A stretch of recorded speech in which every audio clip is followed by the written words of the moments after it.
Banyak orang mengejar mujizat pada akhirnya rohani tetapi lelah. Keletihan rohani seringkali lahir bukan karena terlalu mengejar Tuhan, tapi karena belum menyerahkan diri sepenuhnya kepada Tuhan. Ayo kita cross check hari ini. Ketika engkau beribadah, apa yang kau kejar hari ini? Kalau yang kau kejar hari ini adalah sesuatu yang bersifat fana, saya jamin engkau pasti akan rasa capek. Kau akan rasa kosong, kau akan rasa lelah. Bahwa hidupmu itu dipenuhi oleh Tuhan. Maka kejar Tuhan dan berikan dirimu ditangkap oleh Tuhan.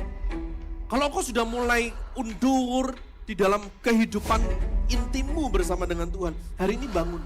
Masalah terbesar dalam hidupmu itu bukan yang ada di permukaan tetapi dari hatimu. Kalau hatimu kuat, masalah sebesar apapun engkau pasti bisa lewati kok.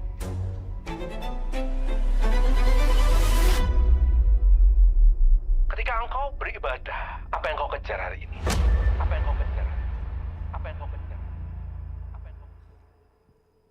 Shalom para kekasih Tuhan, shalom. Shalom Bapak Ibu Saudara, yang bersuka cita boleh lambaikan tangannya. Puji nama Tuhan, pagi ini kita bersyukur kalau Tuhan adakah hari ini untuk setiap kita, untuk sama-sama datang dalam rumah Tuhan, membawa pujian dan penyembahan untuk Raja di atas segala Raja. Seberapa dari kita yang rindu menyembah Tuhan, lambaikan tanganmu. Beri kemuliaan bagi Tuhan Allah kita. Haleluya. Saya undang kita semua untuk bangkit berdiri. Mari kita tunduk kepala. Kita bersatu di dalam doa. Hadirat-Mu Tuhan selalu kami rindukan, sebab hanya hadirat dan lawatan Allah yang kami nanti-nantikan di pagi hari ini. Oleh sebab itu dengan penuh sukacita, dengan penuh kerinduan kami menghampiri Engkau di dalam rumah-Mu yang kudus. Kami rindu menjadi persembahan yang memuliakan nama-Mu Tuhan dan menyenangkan hati-Mu. Terimalah korban syukur pujian kami. Kau bertahta dan bersemayam atas pujian kami. Di dalam nama Yesus, mari setiap kita yang rindu untuk menjadi persembahan, sama-sama katakan amin. Silakan duduk Bapak Ibu Saudara.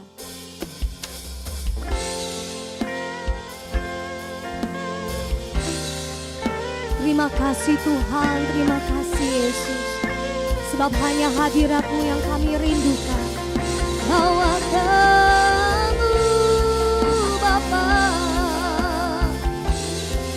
kami rindukan.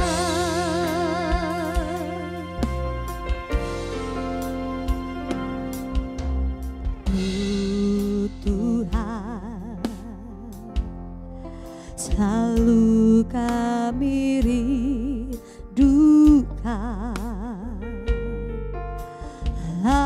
lawatan-Mu Tuhan, selalu kami nantikan.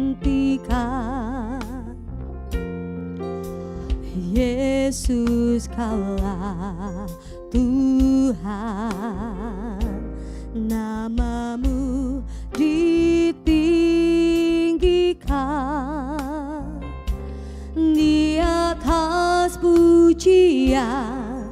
Kau bersemayam, kami menyembah-Mu Tuhan. Kemuliaan-Mu datanglah penuhi tempat ini. Bersemayam di tahta-Mu, ya Allah mulia. Kerajaan-Mu datanglah di bumi seperti di surga. Lawatlah Tuhan, kami rindukan. Kemuliaan-Mu datanglah.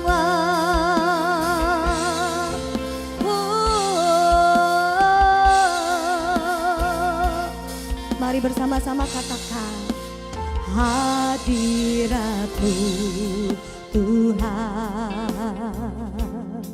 Selalu kami rindukan lawatan-Mu Tuhan. Selalu kami nantikan Yesus, Yesus Kaulah Tuhan. Nama-Mu ditinggikan di atas pujian. Kau bersemayam, kami menyembah-Mu Tuhan. Kemuliaan-Mu datanglah, penuhi tempat ini. Bersemayam di tahta-Mu, ya Allah, mulia kerajaan-Mu datanglah di bumi seperti di surga. Lawatlah Tuhan, kami rindukan kemuliaan-Mu datanglah. Kemuliaan-Mu datanglah, penuhi tempat ini. Bersemayam di tahta-Mu, ya Allah, mulia kerajaan-Mu datanglah di bumi seperti di surga. Lawatlah Tuhan, kami rindukan kemuliaan-Mu datanglah. Kemuliaan-Mu, kemuliaan-Mu datanglah, penuhi tempat ini. Saya mengundang Bapak Ibu Saudara dalam hadirat Tuhan untuk bangkit berdiri. Mayam di tahta-Mu, ya Allah, mulia kerajaan-Mu. Kerajaan-Mu datanglah di bumi seperti di surga. Lawatlah Tuhan, kami rindukan kemuliaan-Mu datanglah. Bersama-sama, kemuliaan-Mu datanglah, penuhi tempat ini. Sebab Engkau yang bersemayam di tahta-Mu Tuhan. Dalam pujian setiap umat-Mu di pagi hari ini, ya Allah, mulia kerajaan-Mu, kerajaan-Mu. Penuhi setiap kami dengan kuasa hadirat-Mu Tuhan. Seperti di surga,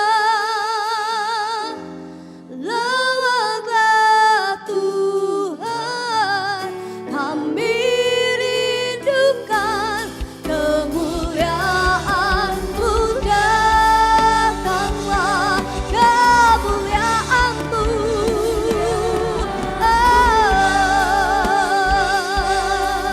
Penuhi Sebab Engkau yang bersemayam di tahtamu, bersemayam di tahtamu, ya Allah mulia. Kerajaanmu, kerajaanmu datanglah di bumi seperti di surga. Lawatlah Tuhan, kami rindukan kemuliaan-Mu datanglah bersama-sama. Kemuliaan-Mu datanglah penuhi sebab Engkau yang memenuhi kami dengan kuasa hadirat-Mu Tuhan. Bersemayam di tahtamu, ya Allah mulia. Biarlah kerajaanmu, kerajaanmu datanglah di bumi seperti di surga.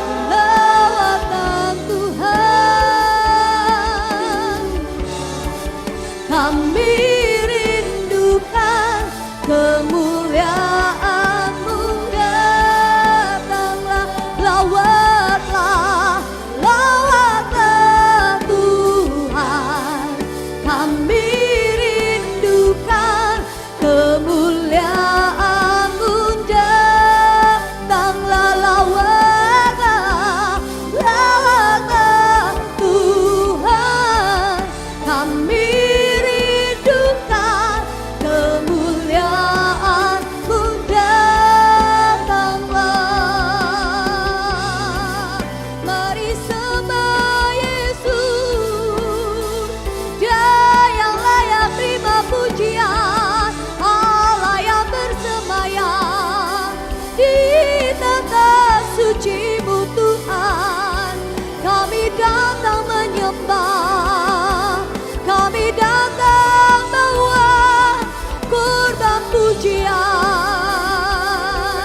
Haleluya, terima kasih Tuhan, kami bersyukur. Mari dengan segenap hati naikkan pujian, naikkan syukur bagi Yesus, Allah yang mulia, Allah yang kudus. Inilah pujian penyembahan kami, menyembah-Mu. Tinggikan Yesus dengan segenap hati. Mari naikkan pujian syukur-Mu bagi Raja mulia. Kami bersyukur untuk kebaikan-Mu, kebesaran-Mu Tuhan. Haleluya, haleluya. Kau yang layak, Kau yang agung, Yesus. Terima kasih. Kami bersyukur untuk kesetiaan-Mu Tuhan. Kami bersyukur Tuhan untuk kasih setia-Mu di dalam hidup kami. Haleluya. Terima kasih Tuhan. Terima kasih Bapa. Inilah korban syukur kami di hadirat-Mu Tuhan. Sebab Kau yang layak terima ucapan syukur. Mari terus menyembah Bapak Ibu Saudara. Katakan kami berterima kasih Tuhan untuk kebaikan-Mu, kasih setia-Mu Tuhan, yang tak pernah berhenti dalam kehidupan setiap kami, yang tak pernah berakhir. Dulu, sekarang, sampai selama-lamanya Kau tetaplah Allah kami yang setia. Terima kasih Tuhan. Inilah ucapan syukur kami bagimu. Segala kemuliaan hanya bagi Tuhan. Segala hormat, segala hormat pujian hanya bagi Tuhan. Kuasa dan kemuliaan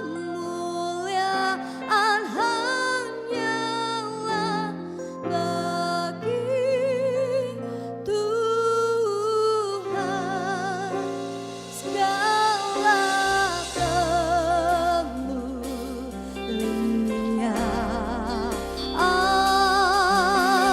keagungan,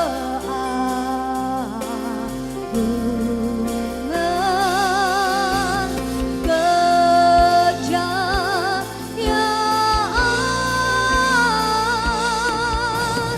hanya bagi Tuhan. Mari beri sorak-sorai bagi Dia, katakan segala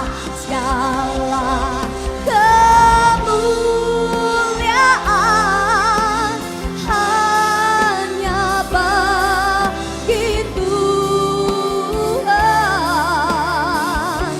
Segala hormat pujian hanya bagi Tuhan.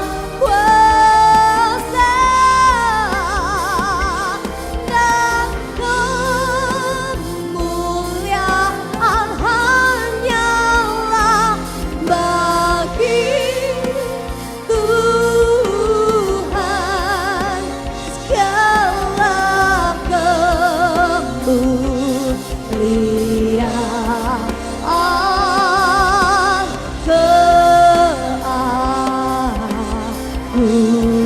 keagungan, kejayaan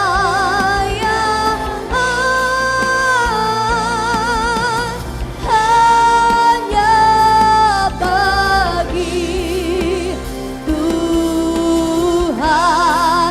Hanya bagi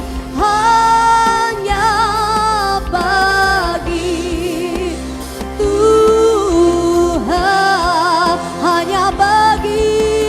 Hanya bagi Tuhan. Terima kasih Tuhan. Mari beri kemuliaan bagi Tuhan Allah kita, katakan haleluya. Yes, kami bersyukur Yesus. Haleluya. Terpujilah Kau Allah yang hidup kekal selama-lamanya. Di dalam nama Yesus, mari yang mau bersuka cita lebih lagi katakan amin. Mari kita mau sama-sama puji nama Tuhan. Bapak Ibu Saudara, berikan samping kanan kirimu salam dan senyuman yang terbaik. Mari mempercayai Tuhan dengan segenap hati, sebab Dialah Allah yang tak pernah gagal dalam kehidupan kita. Amin.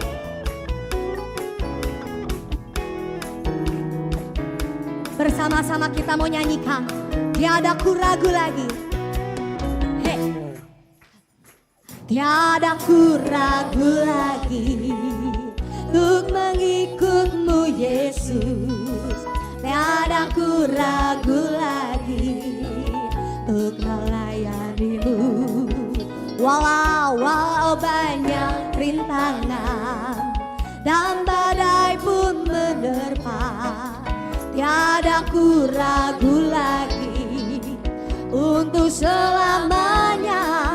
Katakan Yesus, Yesus sahabatku, penolong dalam hidupku. Ku rindu semua orang mengenalmu. Engkau jalan kebenaran yang memberi hidup yang kekal baginya. Orang yang percaya padanya bersama Sama-sama kita katakan ya, tiada ku ragu lagi untuk mengikutmu Yesus. Tiada ku ragu lagi untuk melayanimu Tuhan. Walau banyak rintangan, dan badai pun menerpa setiap kita, tapi kami mau tetap katakan yes, untuk selamanya, untuk selamanya. Yesus, Yesus, Yesus, sahabatku, penolong dalam hidup. Katakan, ku rindu semua orang mengenalmu. Engkau jalan kebenaran dan memberi hidup yang kekal bagi dia orang yang percaya padamu. Bawa Tuhan juga, bawa Tuhan juga, gunung batuku. Bawa Tuhan juga, kota bentengku. Bawa Tuhan juga, sebab Engkaulah penolong kami. Siapa Bapak Ibu Saudara? Yaitu Allahku dan gunung batuku. Dengan senap hatimu nyatakan, aku percaya akan Dia, perlindunganku. Aku percaya akan Dia, sang penyelamatku. Aku percaya akan Dia, sang perisaiku, tempat perlindungan yang tinggi. Bawa Tuhan juga semuanya, bawa Tuhan juga. Mari jadikan Dia gunung batu kita Bapak Ibu Saudara. Hey, bawa Tuhan juga, kota bentengku. Bawa hanya Tuhan, Tuhan juga, penolongku. Dengan senap hati, yaitu Allahku dan gunung batuku. Angkat tanganmu, katakan, aku percaya akan Dia, perlindunganku. Aku percaya akan Dia, tanduk selamatku. Aku percaya akan Dia, sang perisaiku, tempat perlindungannya. Jemaat saja katakan, aku percaya. Semua, aku percaya akan Dia, sebab Engkau tempat perlindungan kami Tuhan. Keselamatanku, tanduk selamat. Aku percaya akan Dia, sang perisaiku. Terus sekali lagi kita mau nyatakan, aku percaya akan Dia. Semuanya mari lambaikan tanganmu, katakan, aku percaya. Aku percaya akan Dia, perlindungan kami Tuhan.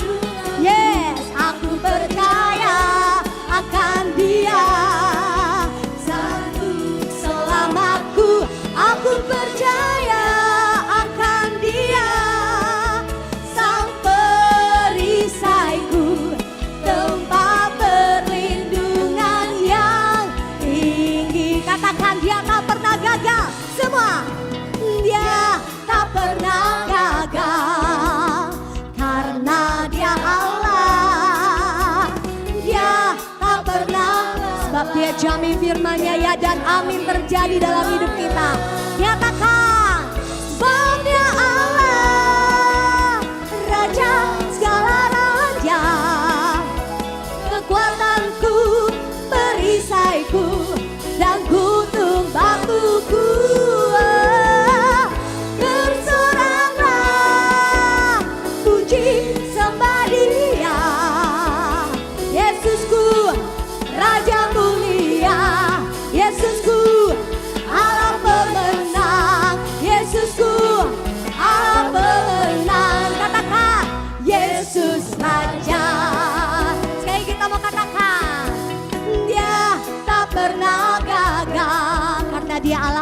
saudara. Katakan samping kanan kirimu, Yesusmu tak pernah lalai. Dia jamin firman-Nya. Haleluya. Sebab Dia Allah, Raja segala raja.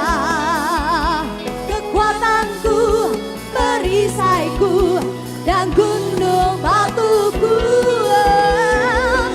Bersorak puji sembah Dia. Yesusku, Raja mulia. Yesusku, Allah perkasa. Yesusku, Allah bebenah. Katakan, Yesus Raja. Yesus Raja. Nyatakan sekali lagi, Yesus Raja.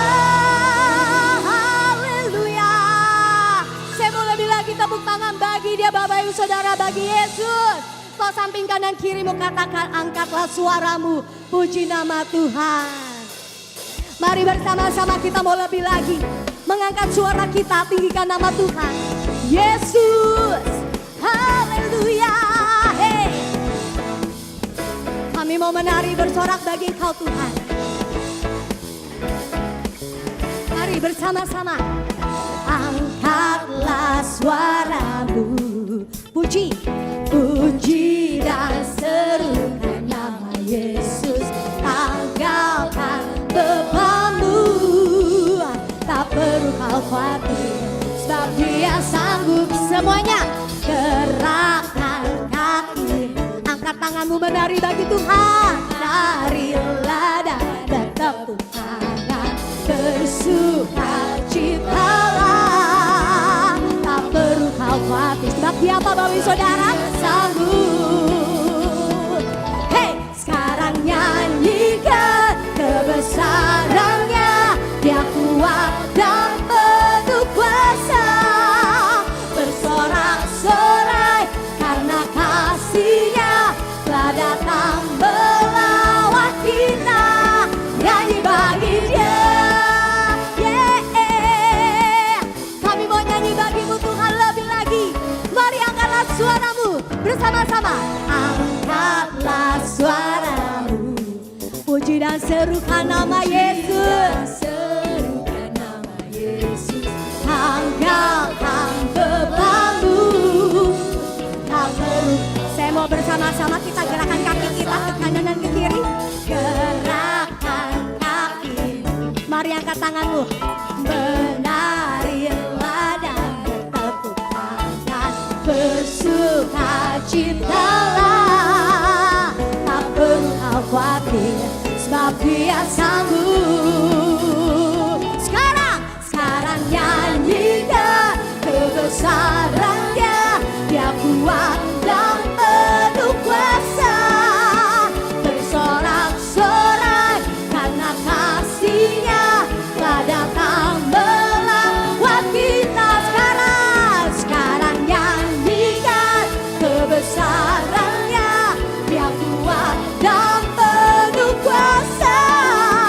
Bersorak-sorai karena kasih-Nya telah datang melawat kita. Nyanyi bagi Dia. Saya mau dengar suara umat Tuhan yang bersyukur, katakan, sekarang nyanyikan kebesaran-Nya. Dia kuat dan penuh kuasa. Sebab Dia kuat dan penuh kuasa. Sorai karena kasih-Nya telah datang melawat kita. Sekarang nyanyikan kebesaran-Nya. Dia kuat dan penuh kuasa.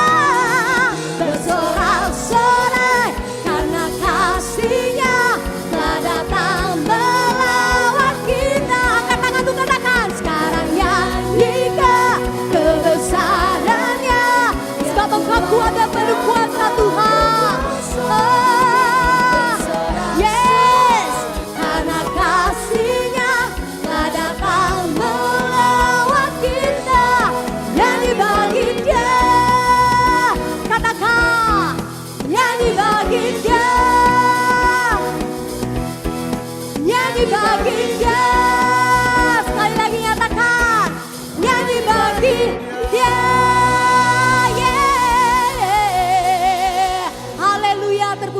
namamu Tuhan Allah yang hidup.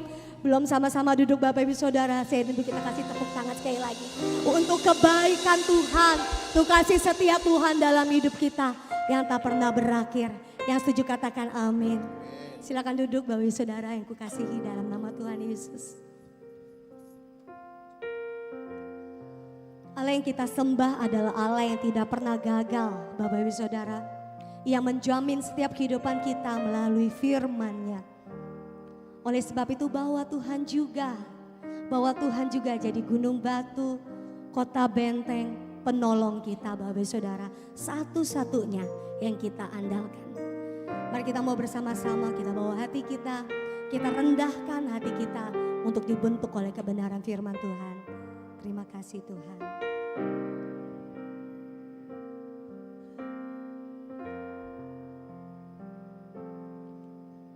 Sungguh besar setiamu, Kau nyatakan bagiku. Kau Bapa yang selalu mengerti isi hatiku. Sebab kemuliaan-Mu Kau janjikan. Aku tetap percaya, ku percaya janji-Mu ajaib terukir dalam kehidupanku. Ku berserah di dalam kekuatan-Mu, hanya Kau segalanya bagiku. Ku percaya janji-Mu ajaib terukir dalam kehidupanku. Ku berserah di dalam kekuatan-Mu. Ku percaya. Kami mau mempercayai Engkau lebih dan lebih lagi dalam hidup kami. Bersama-sama kita katakan, sungguh besar setiamu, Kau nyatakan bagiku. Kau Bapa yang selalu mengerti isi hatiku. Kemuliaan-Mu Kau janjikan. Aku tetap percaya, ku percaya janji-Mu ajaib terukir dalam kehidupanku. Ku berserah di dalam kekuatan-Mu, hanya Kau segalanya bagiku. Ku percaya janji-Mu ajaib terukir dalam kehidupanku. Ku berserah di dalam kekuatan-Mu. Ku percaya. Oh, tak akan ku takut, tak akan ku gentar. Kaulah imanku, Kaulah Tuhanku. Oh, tak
berserah di dalam kekuatan-Mu,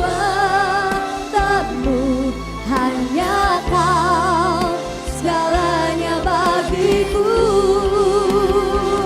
Ku percaya janji-Mu ajaib, terukir dalam kehidupanku. Ku berserah di dalam kekuatan-Mu. Ku percaya. Sekali lagi kita nyanyikan, semoga kita semua bangkit berdiri. Ku percaya janji-Mu ajaib, terukir dalam kehidupanku.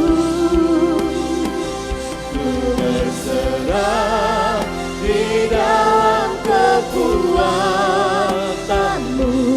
hanya Kau segalanya bagiku. Ku percaya janji-Mu ajaib, terukir dalam kehidupanku. Ku berserah di dalam kekuatan-Mu. Ku percaya.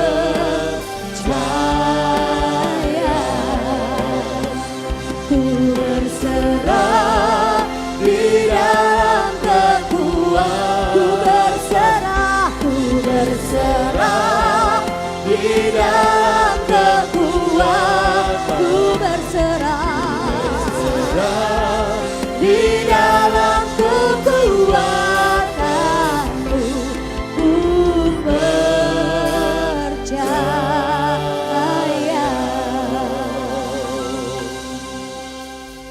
Biarkan setiap kami di pagi hari ini menguatkan iman percaya kami. Sebab ketika Engkau berjanji tidak ada satupun yang luput. Ketika Engkau bekerja segala yang mustahil menjadi mungkin di hadapan Tuhan. Ajar kami untuk tetap percaya sampai hari ini. Meskipun kami belum melihat apa yang kami doakan. Meskipun kami belum melihat adanya jalan keluar. Tapi hari ini melalui pujian ini kami mau berkata, kami mau tetap percaya sebab Tuhan kami yang memampukan kami sampai hari ini kami ada. Tuhan memampukan kami sampai hari ini kami kuat melewati setiap pencobaan. Itu menandakan bahwa Tuhan tetap ada bersama dengan kami. Terima kasih Tuhan buat kasih-Mu yang luar biasa, buat sukacita-Mu bagi setiap kami. Rasa ucapan syukur boleh kami panjatkan di pagi hari ini. Biarlah Engkau berkenan melalui pujian dan penyembahan yang boleh keluar dari hati umat-Mu. Dan hari ini hati kami sudah dipenuhi dengan damai, hati kami sudah penuhi dengan sukacita. Sehingga hati kami siap untuk dididik oleh kebenaran firman-Mu. Sebab firman-Mu itu memiliki kuasa untuk mengubah, untuk mendidik setiap kehidupan kami. Sehingga iman kami bertumbuh, karakter kami diubahkan, cara pikir kami diubahkan. Urapi hamba-Mu yang penuh dengan keterbatasan ini. Tuhan, hamba bukan siapa-siapa, tapi pakai hamba dengan hikmat ilahi untuk dapat menyingkapkan dan menyampaikan isi hati Tuhan bagi setiap umat-Mu di tempat ini. Kami siap menikmati firman-Mu di dalam nama Tuhan Yesus Kristus. Haleluya. Amin, amin, amin. Silakan duduk Bapak Ibu Saudara kasih oleh Tuhan. Boleh dibantu untuk matikan. Ya, shalom. Kurang sukacita saudara, shalom. Aduh rasanya kok berbeban berat sekali. Coba toleh kanan kiri Anda, ada sukacita enggak di pagi hari ini? Nah, kalau yang melesu dipukul pundaknya, ayo bersemangat, ayo bersukacita. Haleluya saudara. Ya ayolah hari Minggu kita berjumpa dengan Tuhan, berjumpa dengan saudara seiman, harusnya kita ini bersukacita. Ya saudara, puji nama Tuhan di pagi hari ini kita boleh kembali berkumpul bersama-sama untuk dapat merenungkan kebenaran firman Tuhan. Dan sebelum itu seperti biasa taruh tangan kita di dada saudara, ayo bersama-sama taruh tangan di dada dengan kesadaran, dengan kerinduan. Ayo sama-sama katakan hari ini saya mau mendengar suara Tuhan. Tuhan Yesus berbicaralah kepada saya. Amin. Berkatilah mereka yang mau dan rindu untuk mendengar suara Tuhan. Dan saudara di pagi hari ini kita akan langsung saja masuk dalam kebenaran firman Tuhan. Firman di pagi hari ini saya beri judul yaitu dasar pernikahan yang kokoh. Ya. Kenapa saya berikan judul dasar pernikahan yang kokoh? Sebab kemarin istri saya bertanya kepada saya, bukankah tema bulan ini adalah dasar iman? Ya, dan saya katakan, ya betul, tema bulan ini adalah bagaimana kita menaruh sebuah dasar dan fondasi yang kokoh, yang kuat, saudara. Dan itu juga tidak luput dari bagaimana kita berbicara dalam konteks rumah tangga. Kenapa saya katakan dalam konteks rumah tangga, saudara? Sebab berulang-ulang kali di dalam khotbah saya tentang sebuah pernikahan, bahwa Alkitab atau firman Tuhan atau Allah itu sangat concern, sangat fokus terhadap rumah tangga, terhadap keluarga. Dan ini dibuktikan dengan bagaimana kitab Kejadian dibuka dengan sebuah pernikahan antara Adam dan Hawa. Dan Alkitab juga ditutup dengan sebuah pernikahan nantinya antara mempelai pria yaitu Yesus dan mempelai wanita yaitu gerejanya. Dan kita juga tahu mujizat pertama yang Yesus kerjakan juga berada di dalam sebuah pernikahan yaitu pernikahan di Kana, saudara. Jadi di sini saya menangkap bahwa ternyata pernikahan ini sangat penting untuk kita bahas. Sebab ketika pernikahan gagal maka gereja gagal. Ketika gereja gagal, maka negara juga akan gagal, bangsa juga akan gagal. Sebab gereja diputus oleh Tuhan untuk dapat menjadi terang, menjadi garam bagi bangsa kita, bagi dunia ini, saudara. Oleh sebab itu pentingnya untuk kita belajar tentang keluarga. Sebab mau tidak mau, keadaan keluarga juga mempengaruhi bagaimana kondisi hati, saudara, kondisi iman, ya harusnya nggak boleh. Bagaimana apapun keadaan kita, mau pekerjaan, keluarga kita, iman itu harus stabil. Tapi kebanyakan, ya saudara, justru iman goyah karena keadaan yang ada di sekitar kita. Harusnya imanlah yang membuat kita tetap stabil di dalam menghadapi permasalahan di dalam keluarga maupun dalam bisnis. Tapi it's okay.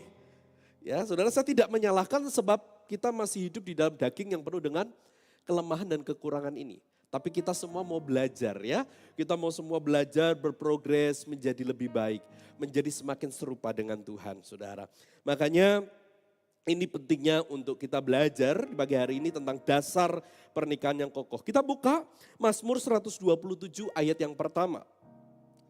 Mazmur 127 ayat yang pertama.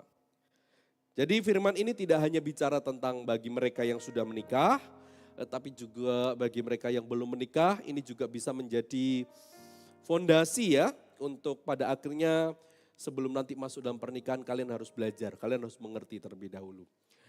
Ya, Mazmur 127 ayat yang pertama, di sana dikatakan nyanyian ziarah Salomo. Jika bukan Tuhan yang membangun rumah, sia-sialah usaha orang yang membangunnya. Jikalau bukan Tuhan yang mengawal kota, sia-sialah pengawal berjaga-jaga. Saudara, setiap kita pasti ingin membangun sebuah rumah tangga yang berhasil. Setuju ya? Enggak ada orang yang mau nikah untuk gagal, enggak ada. Semua orang pasti ingin menikah membangun sebuah rumah tangga yang berhasil.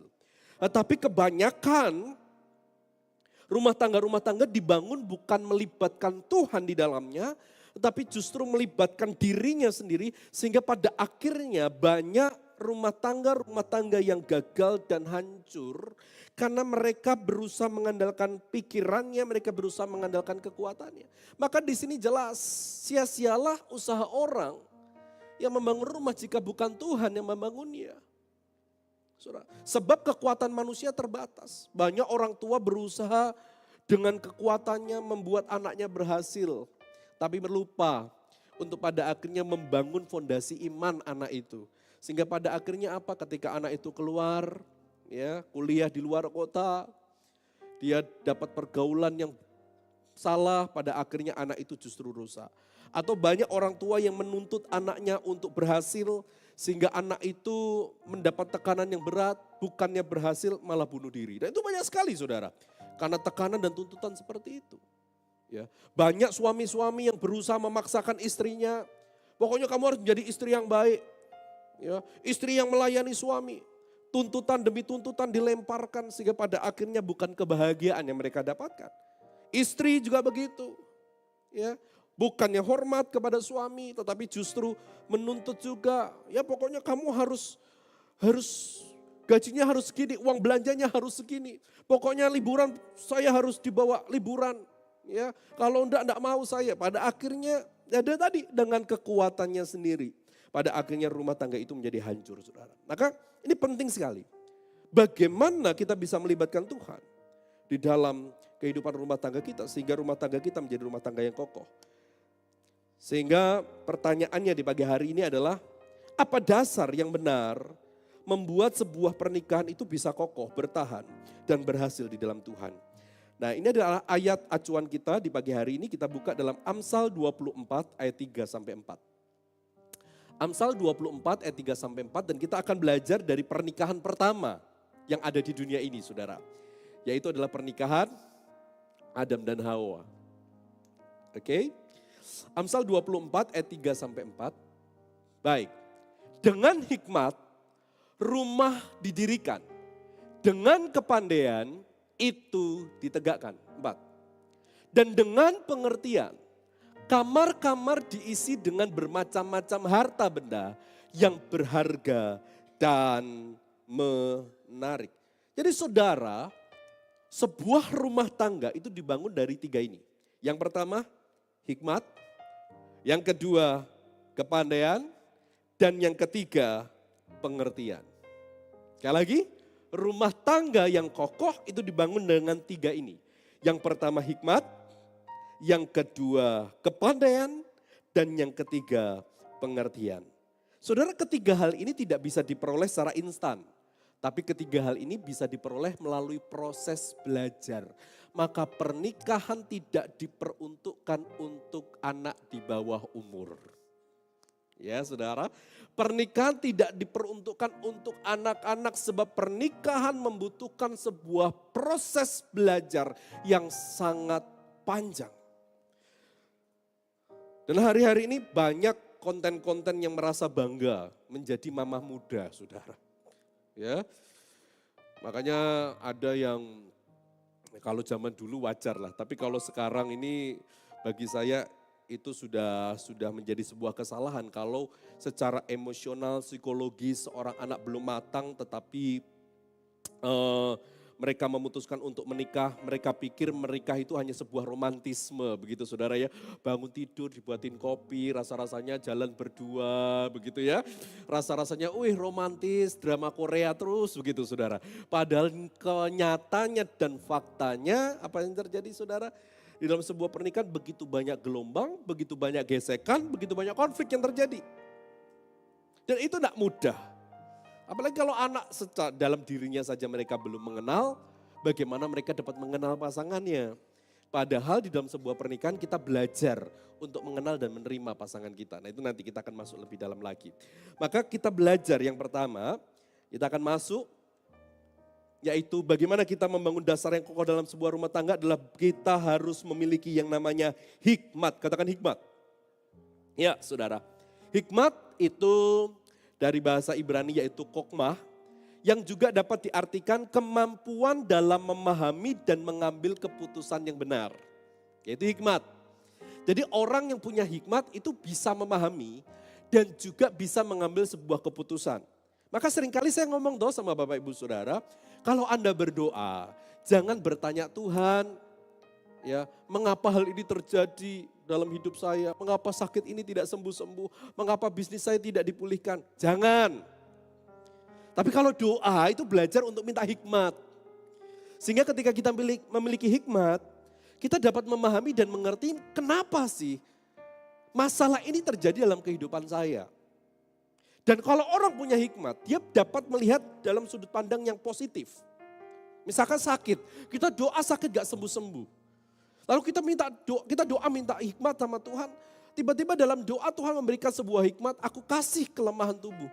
Supaya hidupmu bisa menjadi sebuah kesaksian. Dan akan ada waktunya, kamu akan disembuhkan. Sehingga kita mendapatkan kekuatan, terima kasih Tuhan. Meskipun aku hari ini sakit, tapi faktanya aku masih bisa bekerja, aku masih bisa menikmati ya rumah tanggaku, aku masih bisa menikmati hasil jerih payah pekerjaanku. Gak apa-apa Tuhan. Itu hikmat, saudara. Ya, tapi kebanyakan kita kan mintanya solusi, langsung Tuhan bereskan, gitu ya.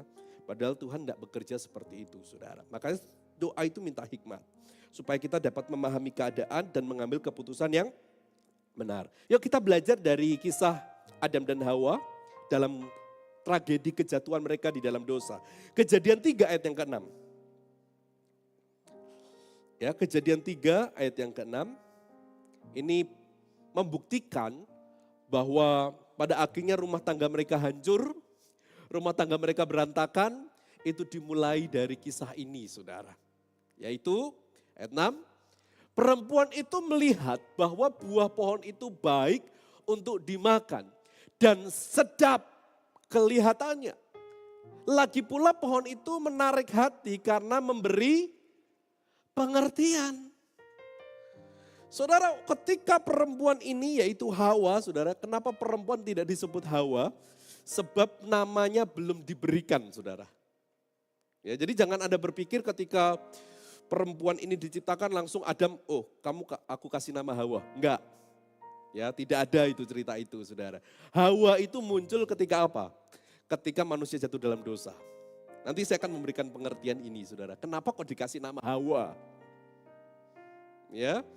Oke, kita lihat perempuan itu melihat bahwa buah pohon itu baik untuk dimakan dan sedap kelihatannya. Lagi pula pohon itu menarik hati karena memberi apa, saudara? Pengertian. Jadi seakan-akan ketika wanita ini berjalan, perempuan ini berjalan, saudara, dia begitu tertarik dengan buah ini. Padahal perempuan ini juga tahu bahwa buah ini atau pohon ini adalah pohon yang tidak diizinkan untuk dijamah apalagi dimakan. Gak boleh, saudara. Itu aturan paten dalam hukum Taman Eden. Tapi coba saya mau bawa saudara dalam sebuah kondisi bahwa dalam ayat ini saya bisa menerjemahkan begini. Dosa yang mengawali kehancuran adalah ketika manusia tidak mengucap syukur. Saudara dengarkan saya, dosa yang mengawali kehancuran dalam kehidupan kita adalah ketika manusia tidak dapat mengucap syukur. Oke, saudara, coba saya bawa kita dalam sebuah perenungan. Manusia diciptakan itu dalam keadaan di mana segala sesuatunya itu sudah tersedia. Setuju enggak, saudara? Manusia diciptakan dengan keadaan segala sesuatunya sudah tersedia. Dan bukan hanya tersedia, saya mau katakan saudara, more than perfect, lebih dari sempurna. Kalaupun manusia bekerja, tidak perlu dengan susah payah. Sebab bekerja dengan susah payah ketika manusia sudah jatuh di dalam dosa. Mereka bekerja, mereka tinggal menikmati, mereka tinggal santai begitu saudara. Dari apa yang Tuhan ciptakan, mereka tidak perlu berupaya dengan meneteskan keringat untuk menikmati segala hasil itu. Tapi pada faktanya kenapa mereka bisa jatuh dalam dosa? Makanya gak heran, saya gak heran. Apalagi kita saudara. Adam dan Hawa aja yang semuanya sempurna bisa jatuh dalam dosa. Apalagi kita yang keadaannya jauh dari sempurna. Ya, kita bisa jatuh dalam dosa. Tapi saya mau ajak gini loh saudara. Ternyata iblis tuh punya strategi yang sama dari dulu sampai sekarang. Yaitu strategi iblis apa saudara? Membawa kita pada akhirnya kita merasa bahwa hidup ini tidak saat ini bahwa, saudara saya atur kata-kata dulu. Iblis selalu menggunakan cara yang sama, ia selalu membuat kita berpikir apa yang kita miliki saat ini tidak cukup. Betul enggak saudara? Semua sudah sempurna. Tapi iblis kan ngomong apa? Oh kalau kamu makan buah ini, kamu akan menjadi sama seperti Allah. Ya saudara, seakan-akan segala hal yang Tuhan ciptakan ini gak cukup. Jadi ini nih, ada yang lebih baik. Kalau kamu makan buah ini, kamu akan menjadi sama seperti Allah. Dan spirit ini, roh ini hari ini saudara sedang menggerogoti rumah tangga sekarang. Ketika dalam rumah tangga ada konflik, kita merasa bahwa istri kita gak cukup baik. Suami kita gak cukup baik. Anak kita gak cukup taat. Sehingga ketika kita sudah gak merasa cukup, di dalam rumah tangga, maka yang di luar nampak baik. Ya saudara, ketika istri kita nggak merasa cukup baik, kita lihat, oh istri tetangga kok baik banget gitu saudara. Ketika kita lihat suami kita tidak cukup baik, kita lihat tukang sayur di depan kok baik banget gitu saudara. Sehingga pada akhirnya apa yang terjadi? Ya kita tahu semua, perselingkuhan terjadi. Kenapa? Karena dimulai dari dalam sebuah rumah tangga kita nggak merasa cukup. Uang belanja nggak cukup, oh sonono bisa kasih cukup. CEO yang tersembunyi mungkin begitu saudara. Ya, kita merasa nggak cukup sehingga pada akhirnya kita bisa melihat apa yang di luar menjadi jauh lebih baik saudara. Padahal Tuhan sudah beri yang terbaik. Yang semula Tuhan sudah beri yang terbaik.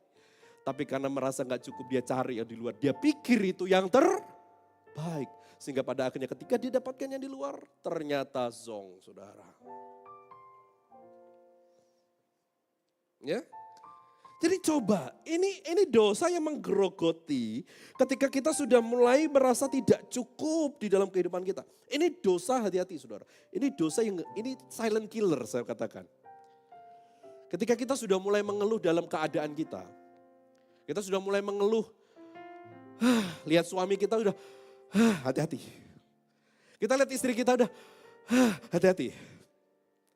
Kita sudah lihat pekerjaan kita sudah udah hati-hati saudara.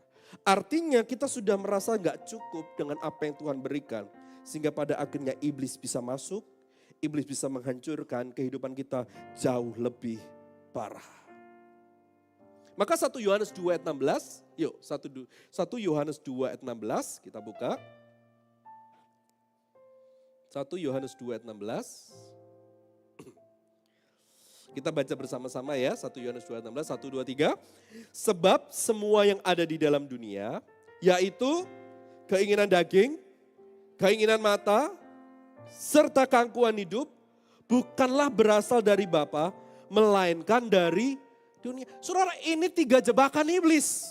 Yang pertama keinginan daging, yang kedua keinginan mata, dan yang ketiga keangkuhan hidup. Inilah yang pada akhirnya membuat kita mengambil sebuah keputusan yang salah.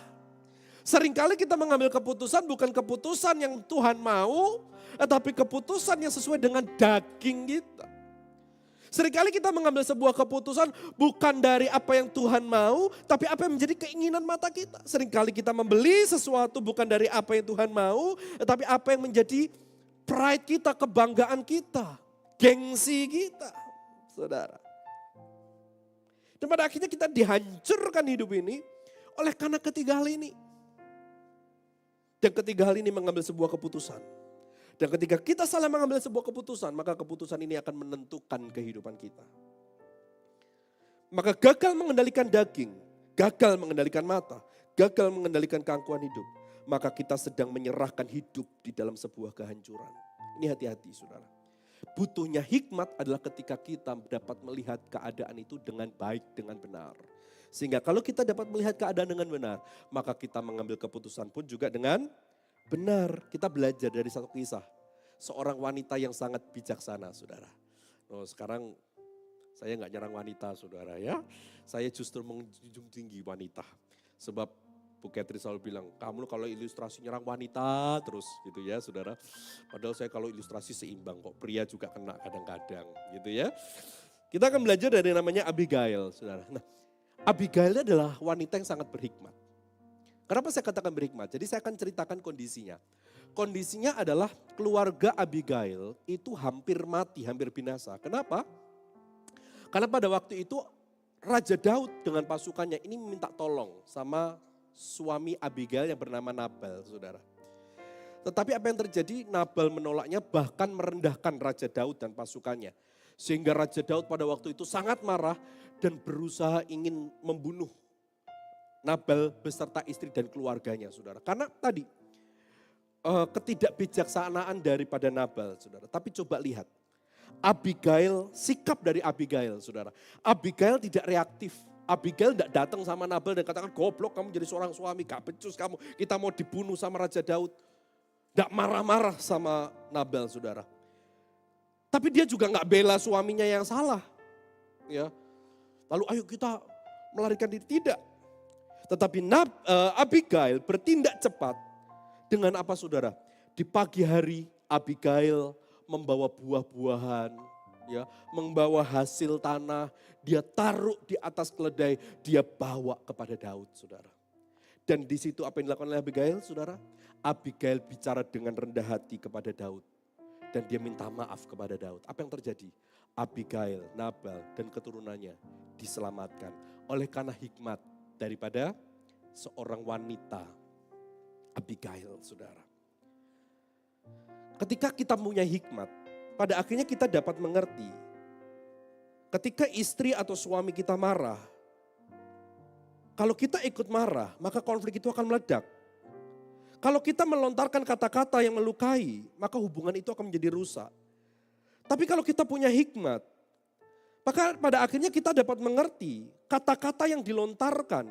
Tidak semuanya kita harus balas. Tidak semuanya kita harus tanggapi. Saudara, terkadang ketika kita punya hikmat, terkadang kita dapat mengerti kapan kita harus mengalah. Maka hikmat itu gak akan bisa dimiliki oleh orang yang memiliki karakter kekanak-kanakan.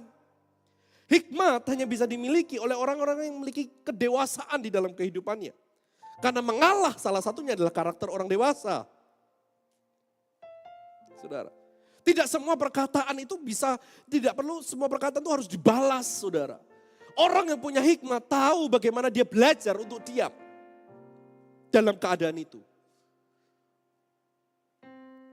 Jadi bukan bicara tentang ego, menang dan kalah dalam hubungan sebuah rumah tangga. Dengarin saya saudara. Dalam sebuah hubungan rumah tangga yang kokoh, itu tidak ditentukan menang dan kalah. Apalagi kalau kita ngomong, kalah kan, kita merasa senang, kita merasa bangga. Padahal saya mau katakan, sebuah rumah tangga harus dibangun dalam kesatuan dan kesepakatan. Maka dalam pernikahan nikmat dapat terlihat dari kapan bicara, kapan diam, kapan menegur, kapan mengalah, kapan bertindak, dan kapan kita untuk menunggu. Dan ini dibutuhkan waktu untuk kita belajar dan memahami, saudara. Ya, itu yang pertama. Bagaimana kita butuh hikmat di dalam membangun sebuah rumah tangga. Yang kedua, bagaimana kita memiliki dasar yang kokoh untuk membangun sebuah rumah tangga adalah kita harus memiliki yang namanya kepandaian. Ya, saudara, dalam Mazmur tadi katakan kita harus punya kepandaian sebagai tonggak, sebagai pilar, saudara. Nah, kata kepandaian atau pengetahuan itu berasal dari kata da'at yang memiliki arti pengenalan yang dalam dan relasi yang dalam. Jadi sebuah kesatuan, pengenalan bukan hanya diperoleh dari belajar, tetapi pengenalan yang dapat diperoleh dari relasi, kesatuan, hubungan. Ya saudara, maka ini kita akan dapat melihat dalam Kejadian 2 ayat 24 ketika Allah menciptakan manusia dan wanita dan Allah memiliki sebuah tujuan untuk mereka menjadi satu. Kejadian 2 ayat 24. Sebab itu seorang laki-laki akan meninggalkan ayahnya dan ibunya dan bersatu dengan istrinya sehingga keduanya menjadi satu daging.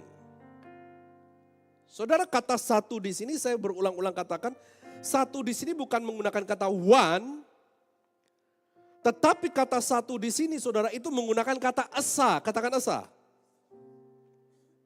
Ya. Kalau saya tanya kepada Bapak Ibu Saudara, apa sih arti esa? Ya, satu-satunya dan tidak ada yang lain. Maka ketika laki-laki dan wanita diciptakan dan disatukan dan diberkati oleh Allah, artinya kedua orang ini menjadi esa, artinya apa? Tidak ada yang lain, saudara. Jadi ketika menikah, laki-laki menikah dengan pasangannya perempuan, artinya dari semua perempuan yang ada di dunia ini, kamu kupilih menjadi satu-satunya wanita yang berdiri di sampingku dan tidak ada yang lain. Ketika seorang wanita menerima laki-laki menjadi seorang suaminya, maka itu secara tidak langsung berkata bahwa dari jutaan pria di muka bumi ini, aku memilih kamu menjadi pria satu-satunya yang berdiri di sampingku dan tidak ada yang lain. Maka saudara, kepandaian, pengetahuan membuat kita harus menjadi satu di dalam kesatuan. Katakan kesatuan. Ya saudara. Dan kesatuan ini membutuhkan yang namanya teamwork. Katakan teamwork saudara. Ya, teamwork. Tapi coba kita lihat rumah tangga pertama. Ternyata mereka juga sudah disatukan sama Tuhan, tapi mereka tidak ada teamworknya saudara. Yaitu apa saudara? Ya coba kita kembali di dalam tadi Kejadian pasal yang ketiga. Teamwork itu kerjasama. Ya, Kejadian 3 ayat yang ke-6 kita kembali dalam konteks kita tadi. Sebab saya potong dan saya simpan untuk ini. Lalu ia mengambil dari buahnya dan dimakannya dan diberikan juga kepada suaminya. Yuk, masih ini. Suaminya yang bersama-sama dengan dia dan suaminya pun memakannya saudara. Jadi seringkali ini pria-pria bertobat, seringkali kan nyalahin Mbak Hawa nih. Ya, nyalahin perempuan ini gara-gara perempuan makan buah itu sehingga kami jatuh dalam dosa. Padahal kalau kita lihat Hawa metik buah itu ada Adam di sampingnya. Dan yang menerima perintah secara langsung siapa saudara? Adam. Harusnya kalau Adam dan Hawa menjadi teamwork kerjasama yang baik. Harusnya ketika Hawa mengambil buah itu, Adam datang dengan kata, jangan Hawa, itu gak boleh. Tapi karena gak ada kerjasama, pada akhirnya manusia jatuh dalam dosa saudara. Ini yang harus menjadi perhatian kita. Dan kerjasama di sini kita harus tahu fungsi kita. Sebab kalau kita nggak tahu fungsi, kita nggak mungkin bisa bekerja sama. Setuju saudara? Kalau dalam sebuah organisasi semuanya jadi leader, apa yang terjadi? Kacau. Semua berhak mengambil keputusan. Maka di dalam rumah tangga diatur bahwa suami menjadi kepala, istri menjadi tubuh. Artinya apa? Sudah ada kolaborasi kerjasama di dalamnya. Saudara, sepayah-payahnya suamimu. Hari ini saya mau katakan, sepayah-payahnya suamimu. Dia tetap dipilih Tuhan untuk menjadi leader atas rumah tanggamu. Kenapa banyak suami-suami yang gagal hari ini? Saudara, mohon maaf saya harus katakan ini. Memang bisa kesalahan sang suami. Tapi kebanyakan karena istri langsung ambil alih peran suami. Sehingga suami merasa tidak berfungsi dalam rumahnya. Ya, karena merasa gak cocok, keputusanmu gak cocok. Pakai keputusanku saja. Maka banyak suami-suami sekarang mulai diam saudara. Kenapa diam? Ketika ditanya pendapat dengan istrinya. Karena istri sudah punya keputusan sebelum dia minta pendapat kepada suami. Dan ini dicontohkan, nah pokoknya tak serang lagi cewek-cewek ini perempuan-perempuan ini. Ini faktanya adalah bagaimana perempuan-perempuan datang, pi mana yang bagus, yang ini atau yang ini, saudara. Ketika dipilih yang itu loh yang biru bagus, enggak yang putih bagus. Lah kalau gitu ngapain tanya?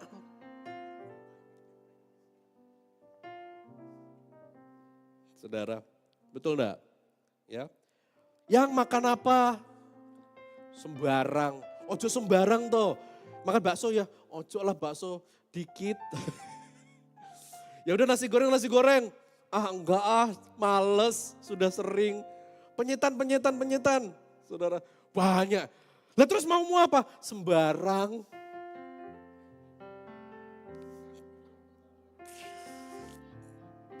Sehingga pada akhirnya aku meneng lah. Ini tidak berlaku untuk istri saya, saudara. Ya, tidak berlaku untuk istri saya. Istri saya mau makan apa, dia sudah punya pilihan, saudara. Ini sangat membantu saya untuk memutuskan sesuatu. Ya. Jadi kerjasama ini penting. Ketika kita tahu fungsi kita tahu posisi kita. Ya saudara, maka akan terjalin sebuah kerjasama yang baik, sebuah kesatuan yang baik. Ya, maka kerjasama ini membawa kita menjadi jauh lebih baik di dalam keberbedaan. Jangan kita bekerja sama di dalam untuk kita melakukan sesuatu yang jahat. Maka ada sebuah cerita dalam Alkitab, ada dua keluarga yang sangat luar biasa. Yang pertama adalah keluarga daripada seseorang yang bernama, siapa saudara? Saya sampai lupa. Aquila dan Priscilla.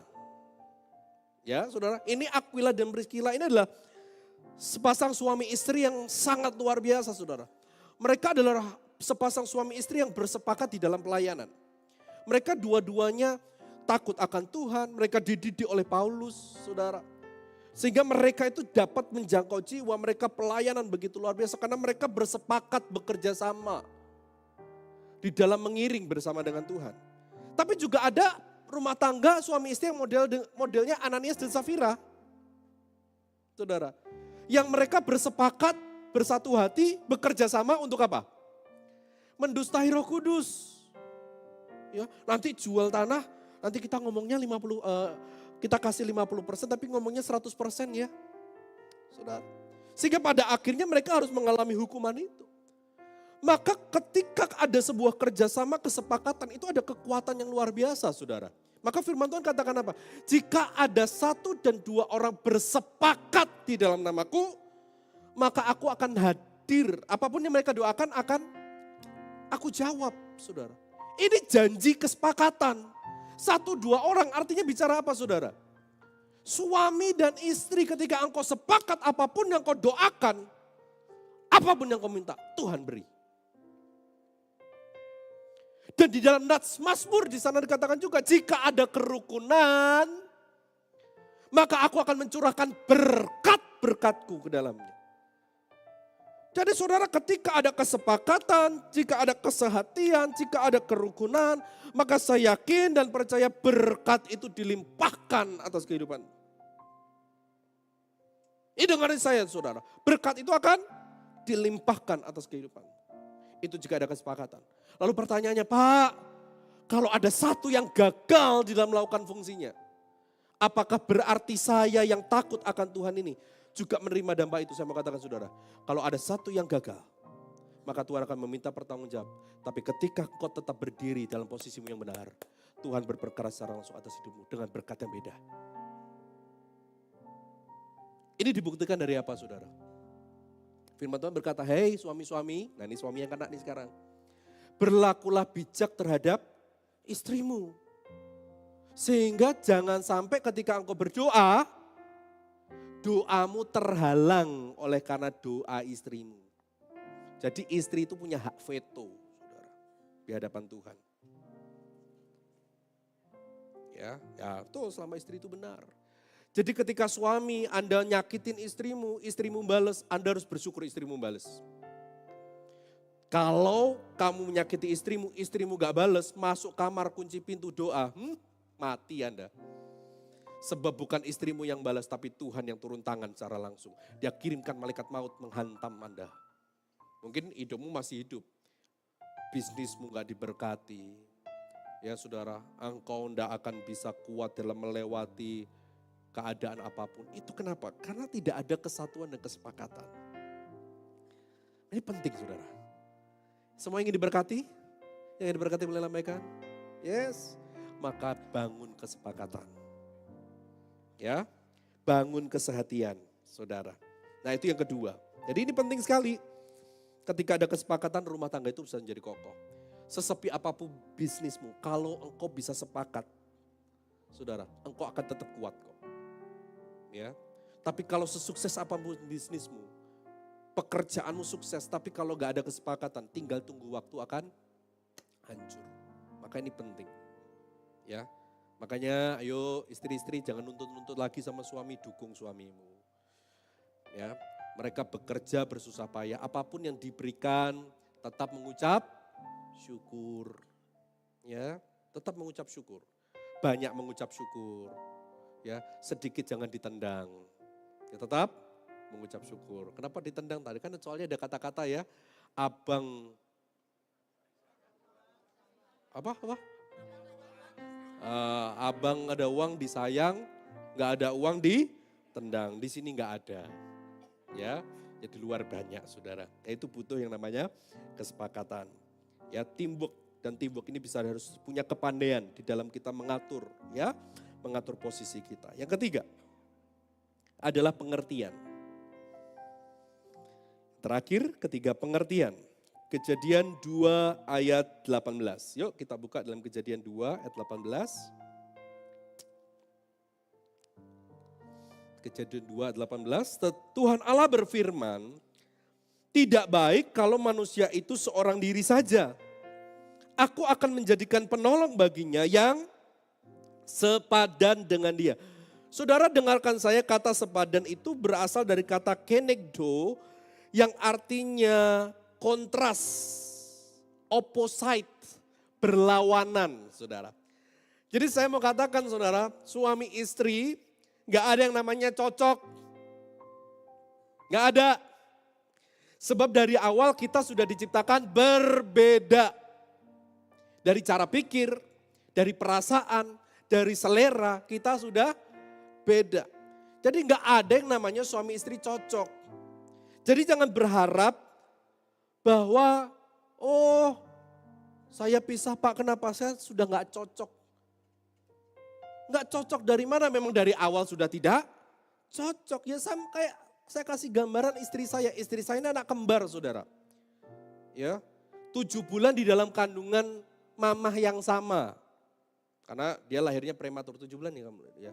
7 bulan dalam kandungan mamah yang sama. Dididik dengan mamah papah yang sama saudara. Tetapi outputnya beda. Istri saya ini jauh lebih kalem, orang rumahan, sedangkan kembarannya ladang itu apa ya? Suka keluar, suka kelayapan, suka nongkrong saudara. Dia ini introvert, kembarannya ekstrovert. Mungkin ada berpikir, koyok ini introvert Pak. Lah kembaran ini lebih parah. Introvertnya aktif, apalagi saya ekstrovert. Wes dol kabeh saudara. Ya, wah suka, makanya istri saya jadi pengajar guru, sedangkan kembarannya itu saudara, dia kerja di LAI, ngirim Alkitab ke seluruh penjuru Indonesia. Jadi dia suka ke Papua, dia suka melayap kemana-mana saudara. Ya. Ini kembar, apalagi Anda. Gitu. Wes beda bapak, beda ibu, beda daerah, beda ras lagi. Saudara, kalau beda jelaslah. Makanya bukan menjadi sebuah alasan untuk pasangan suami istri itu berpisah satu dengan yang lainnya.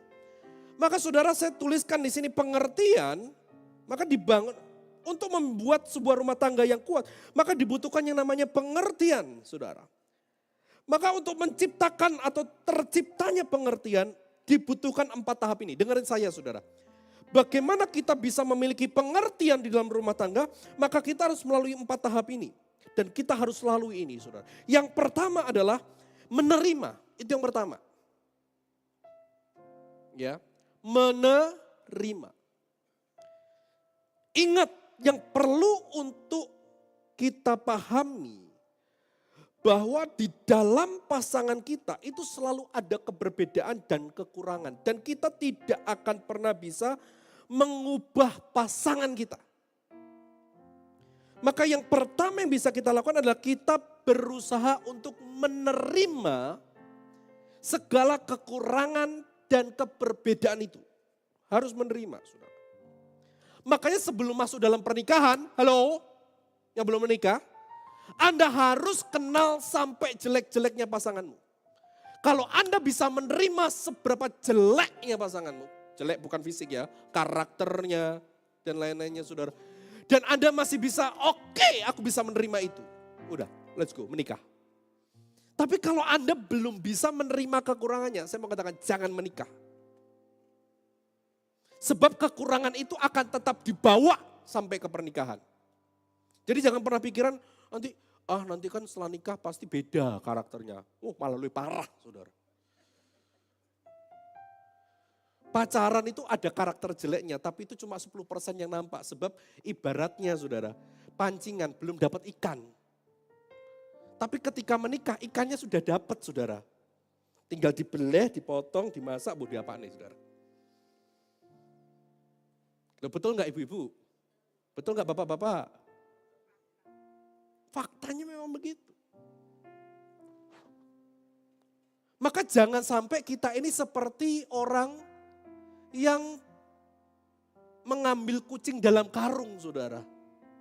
Dimana kita nggak tahu pasangan kita karakternya apa, emosinya seperti apa. Maka selama Anda masih pacaran, bikin gara-gara sebanyak-banyaknya. Bikin masalah sebanyak-banyaknya. Biar kelihatan, enggak apa-apa. Ketika Anda bikin masalah, bagaimana dia menyelesaikan masalahnya, bagaimana respon kedewasaan dia. Ya saudara, ini akan nampak ketika engkau lihat, kalau aku bikin masalah aja aku dikaplok, rumah tangga dijejek Anda. Dengerin saya, kalau pacaran berani ngaplok, di rumah tangga jejek. Ya, itu diukur. Makanya melek-melek, ojo bucin nih. Ya bucin itu apa? Budak cinta. Cinta mati gitu saudara. Aduh konyol sekali kalau saya mengatakan seperti itu. Ya. Sebab kita harus menerima terlebih dahulu. Baru yang kedua. Menyesuaikan. Nah sudah menerima? Menyesuaikan. Nah kalau menyesuaikan ini saudara, nah yang satu diangkat, yang satu turun. Itu bagaimana kita menyesuaikan. Ingat loh, yang perlu beradaptasi itu bukan dia tetapi saya. Katakan, ikutin saya. Yang perlu beradaptasi bukan dia, tapi saya.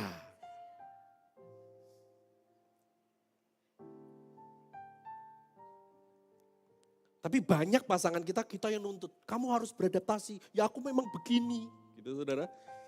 Ya terima saya begini. Kita yang perlu beradaptasi dengan pasangan kita. Coba Anda bisa bayangkan, kalau suami mau beradaptasi dengan kelemahan istri mau beradaptasi dengan kelemahan suami, tidak saling menuntut. Saudara, ini baik loh. Belajar seperti Yesus. Yesus terkadang perlu menghardik bagi mereka yang keras kepala. Tapi Yesus juga turun loh saudara. Ingat kisah Petrus? Ketika Yesus tanya kepada Petrus, Petrus apakah engkau mengasihi aku? Yesus tanya kata mengasihi ini kasih yang tertinggi, agape. Petrus apakah engkau mengagape aku? Petrus ngomong, Tuhan aku memfilia engkau. Filia ini kasih manusia. Kasih kalau kamu baik, aku baik. Ini kasih manusia saudara. Ya Tuhan aku memfilia engkau. Tuhan tanya yang kedua kali, Yesus tanya kedua kali. Petrus, apakah engkau mengagape aku kasih tanpa syarat? Petrus jawab lagi, ya Tuhan aku memfilia engkau. Apa yang dilakukan Yesus? Yesus gak marah. Loh aku tuh tanya agape, kasih yang tertinggi. Kenapa kamu gak bisa naikkan kasihmu? Enggak. Apa yang dilakukan oleh Yesus? Yesus yang turun. Dengan mengatakan apa? Oke, kalau kamu masih belum bisa agape sama aku, maka hari ini aku tanya, apakah engkau memfilia aku? Ya Tuhan, aku memfilia engkau. Maka sebuah rumah tangga yang untuk ketika kita belajar untuk menyesuaikan.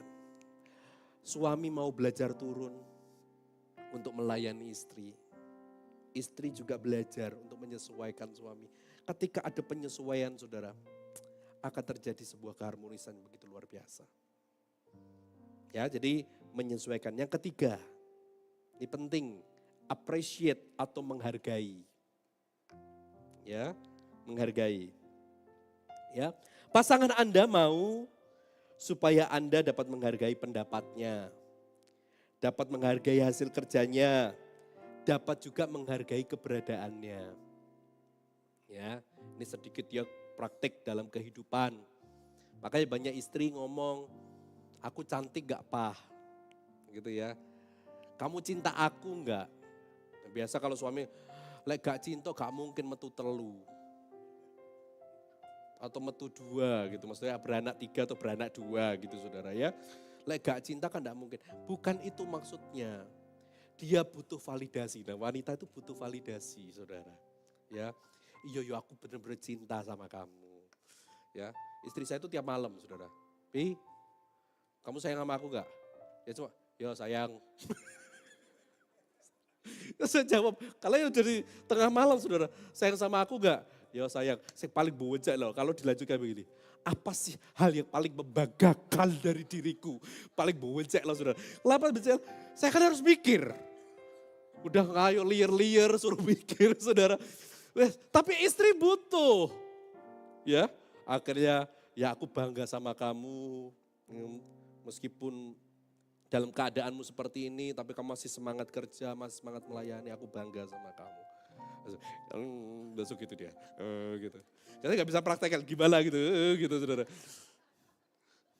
Ya, memang ini kucing saya saudara, langsung meong meong meong gitu biasanya. Dia butuh itu, wanita butuh. Ya, seberapa tua wanita itu, tetap dia butuh saudara. Seberapa lama usia pernikahanmu, tetap membutuhkan yang namanya apresiasi. Dan wanita juga sama, pria pun butuh. Bukan hanya wanita saja. Tapi kan seringkali saya katakan toh, pria itu jangan dipuji, Pi, kamu kok six pack banget toh. Nggak mempan, saudara. Nggak mempan, karena pria itu makhluk paling positif.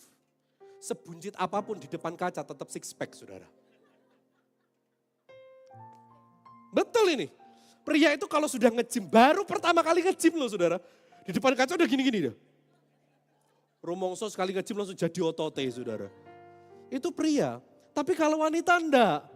Wanita sudah diet kurus apapun tapi dalam kaca, di depan kaca, ih kok masih glambir ya. Ini kok masih gini ya, itu wanita. Kalau pria enggak. Makanya pujian pria itu bukan six pack, itu bukan saudara. Pujian kepada pria itu adalah lebih kepada, kebanggaan harga dirinya, itu pria. Maka saya sering contoh di depan ini saudara, pria itu dipuji begini, Pi atau yang, kamu kalau ngambil keputusan kok mesti hebat ya. Kamu tuh orangnya berhikmat tuh, bijaksana banget loh. Saudara, terbang tingkat 7. Itu pria saudara. Dia merasa bahwa hasil kerjanya, hasil keputusannya itu berdampak. Ya, Pi yang hebat loh kamu, bisnisnya bisa jalan kayak gini tuh hebat. Wah itu tuh pujian yang sangat luar biasa. Jadi kalau seorang pria dipuji hal itu, karena itu bahan bakar. Sedangkan wanita tadi saudara ya, mereka membutuhkan validasi, perasaannya diakui, diperhatikan, dicintai, menjadi berharga. Kalau ya pak, perempuan pak. Ya memang perempuan itu complicated banget saudara. Ya, jadi itu kita belajar untuk itu. Jadi yang pertama tadi apa saudara? Menerima dulu. Yang kedua, menyesuaikan.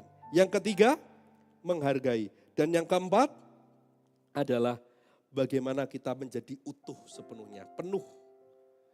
Ya artinya mencapai sebuah tujuan. Jadi pengertian itu tidak hanya bisa dibangun secara otomatis, tetapi membutuhkan sebuah proses yang cukup panjang. Bagaimana kita mau belajar untuk memahami pasangan kita. Itu dimulai dari itu. Dari kita belajar untuk memahami, maka akan muncul yang namanya pengertian. Maka kalau kita kembali di dalam Mazmur pasal yang ke-24, ini penutup, pemusik boleh maju ke depan. Mazmur, Amsal 24 ayat yang keempat. Amsal 24 ayat yang keempat. Amsal 24 ayat yang keempat. Ya, saudara. Dan dengan pengertian, tadi ya saudara pengertian. Kamar-kamar diisi dengan bermacam-macam harta benda yang berharga dan menarik, saudara. Jadi ibaratnya pengertian itu membuat rumah tangga itu semakin berwarna, utuh, penuh, saudara. Ayo coba, hari ini engkau sebagai istri sudah belum memberikan pengertian kepada suami. Engkau sebagai suami sudah belum memberikan pengertian kepada istri. Sebagai orang tua, sudah belum kita memberikan pengertian kepada anak-anak kita. Kita belajar untuk memberikan pengertian. Jangan seperti Adam dan Hawa. Nah tadi saya punya PR kan, kenapa kok dikasih nama Hawa? Sebab dulu setelah Hawa diciptakan, saudara. Menariknya, Adam dan Hawa itu diciptakan dengan dua kata yang berbeda. Firman Tuhan berkata, Adam dibentuk. Tapi untuk Hawa tidak menggunakan kata dibentuk, tetapi dibangun. Nah kalau dibangun itu artinya apa saudara? Dibentuk dari yang belum jadi menjadi jadi. Tapi kalau dibangun dari yang sudah jadi, dibangun dari sesuatu yang lain. Jadi sesuatu yang lain, betul tidak saudara? Dari bahan yang sudah ada. Makanya perempuan itu diciptakan dari bahan yang sudah ada, yaitu apa? Tulang. Tulang rusuk. Maka ketika Adam membuka mata melihat Hawa, sebutannya Hawa apa saudara? Inilah tulang dari tulangku, daging dari dagingku. Karena memang faktanya Hawa dibentuk, dibangun dari keberadaan Adam. Makanya man dan woman. Ya saudara, man dan woman itu karena diciptakan dari man. Dari keberadaan manusia. Tapi setelah jatuh dalam dosa, baru diberi nama Hawa. Apa artinya? Engkaulah ibu dari segala sesuatu. Kelihatannya indah, padahal enggak. Artinya begini saudara, kalau sebelum jatuh dalam dosa, kita partner, kita bekerja sama, kita satu. Tapi setelah jatuh dalam dosa, udah kerjaanmu cuma jadi ibu saja. Yang kerjanya cuma apa saudara? Melahirkan. Ini sudah terjadi sebuah kegagalan dalam sebuah rumah tangga. Maka dipulihkan dengan apa? Kembali menerima. Maka firman Tuhan dalam Efesus dikatakan apa? Hai istri, tunduklah kepada suamimu. Hai suami, kasihlah istri. Ini adalah sebuah hubungan saling menerima satu dengan yang lainnya. Maka kalau kita gagal di dalam memahami ini, kita gak akan kuat di dalam rumah tangga. Maka saya berdoa di pagi hari ini saudara, firman Tuhan ini bisa menjadi kekuatan bagi kita dalam membangun sebuah rumah tangga yang kokoh. Rumah tangga yang kokoh dibangun atas dasar takut akan Tuhan. Libatkan Tuhan dalam hidupmu. Tapi gak hanya libatkan Tuhan dalam hidupmu. Tuhan yang engkau libatkan, biarkan dia juga memberikan hikmat. Terus yang kedua apa saudara? Memberikan kepandaian. Dan yang ketiga memberikan pengertian. Biarlah dari ketiga hal ini kita mau belajar mengusahakan. Saudara, keberhasilan rumah tangga tidak bisa dibangun dari satu orang. Tapi harus sepakat di dalam dua orang. Kalau Anda ingin rumah tanggamu kokoh, ayo bangun kesepakatan.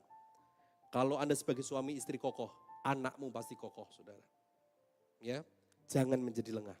Kalau suami istri kokoh, pekerjaanmu juga akan kokoh, akan diberkati Tuhan. Jangan peduli, kalaupun pada akhirnya ada satu yang tidak berfungsi, tetaplah berfungsi kepada Tuhan. Ya, sebab Tuhan akan beracara dalam hidupmu. Saya undang kita semua bangkit berdiri.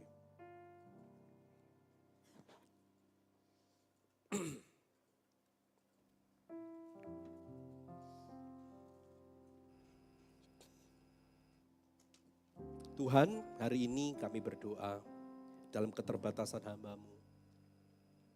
Tapi hari ini firman itu hidup. Dan Roh Kudus, Engkau terus bekerja dalam kehidupan kami. Jamah setiap kami, anak-anak-Mu. Yang mungkin saat ini ada gelombang yang berusaha menggoyahkan setiap rumah tangga di tempat ini. Tapi hari ini kami berdoa Tuhan, kuatkan mereka. Kaki yang sudah mulai bergetar dan lemah, seakan-akan kami bisa jatuh kapan saja. Kuatkan kaki mereka untuk terus mereka berjalan bersama dengan Tuhan. Kekecewaan yang mereka alami. Jangan sampai iblis Engkau menggoyahkan setiap iman kami. Kami usir di dalam nama Tuhan Yesus Kristus. Hati kami beres, ada pengampunan dan penerimaan. Dan kami percaya di pagi hari ini, pemulihan Allah terjadi atas rumah tangga kami. Sebab kami undang Tuhan hadir. Menjadi dasar fondasi. Sehingga rumah tangga kami tetap kokoh berdiri. Keluarga kami menjadi sebuah mezbah yang harum di hadapan Tuhan. Terima kasih Yesus. Kami berdoa Tuhan, kembalikan hati kami. hati yang sudah mulai menjauh. Hari ini kami berdoa Tuhan, Engkau akan mengembalikan hati suami kepada istri, hati istri kepada suami, hati anak kepada orang tua dan orang tua kepada anak. Sehingga pada akhirnya terjadi sebuah kesatuan yang utuh di dalam rumah tangga Kristen. Sehingga berkat Allah dicurahkan atas kehidupan rumah tangga ini. Ketika rumah tangga ini dipulihkan, gereja Tuhan juga akan dipulihkan. Ketika gereja Tuhan dipulihkan, maka bangsa kami juga akan dipulihkan. Mulailah terlebih dahulu dari keluarga-keluarga ini. Di dalam nama Tuhan Yesus Kristus. Inilah doa kami Tuhan. Bagi setiap kami. Melalui kebenaran firman, Engkau akan menerjemahkan sesuai dengan apa yang menjadi kebutuhan rumah tangga. Apa yang menjadi pergumulan kami saat ini. Apa yang menjadi pergumulan keluarga kami saat ini. Hamba menyerahkan setiap kehidupan kami dalam tangan Tuhan. Di dalam nama Tuhan Yesus Kristus. Haleluya. Amin. Silakan duduk Bapak Ibu. Welcome home. Selamat datang bagi Bapak Ibu Saudara yang baru pertama kali hadir dalam ibadah raya Mahanaim Blessing Church. Kami menyambut Anda dengan penuh sukacita.